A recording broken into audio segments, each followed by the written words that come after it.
তারা বলে আমরা নাকি নতুন প্লেয়ার। আমরা যেই সময় গেম ডাউনলোড দিছি তখন ফ্রি ফায়ারে বৃষ্টি পড়তো, তখন একটা কাস্টমের জন্য সারাটা সপ্তাহ কষ্ট করতে হইতো। সে কি তোমাদের মনে আছে পিকের ছাদের কথা বা পঞ্চমেশি ফিস্ট ফাইটের কথা? এখন হয়তো বা এরা নতুন শুনতেছো তোমরা।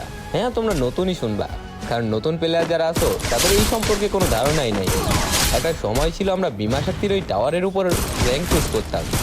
এখন দেখো র্যাঙ্ক পুশ নিয়ে কারোর মাথা ব্যথা নেই, সবাই প্রো প্লেয়ার, সবাই কাস্টমার চ্যালেঞ্জ দিয়ে দিতে পারে। এখনকার প্লেয়ার তো কাউকে কেউ সম্মানই দেয় না। বাট আগে আমরা যদি 1v4 ক্লাস করতাম আমাদের ডিফেন্স করে চিল্লাইতো সবাই। আর এখন দেখো 1v6 ইজিলি মারতে পারলেও সেই 1v6 এর ম্যাচে বিগ ফ্যান করার মতো কেউ নাই। হয়তোবা প্যানেল ইউজার বলবে, নয়তোবা বট বলবে। আসলে এটাই হয়তোবা সময়ের ব্যবধান। সময়ের সাথে সাথে সবকিছু পরিবর্তনশীল। হয়তোবা কোনো একদিন প্লে স্টোরের বুকে এই গেমটা আর থাকবে না, তবুও বলবো সারা জীবন এই গেমের প্রতি এক ফোঁটাও ভালোবাসা কমবে না।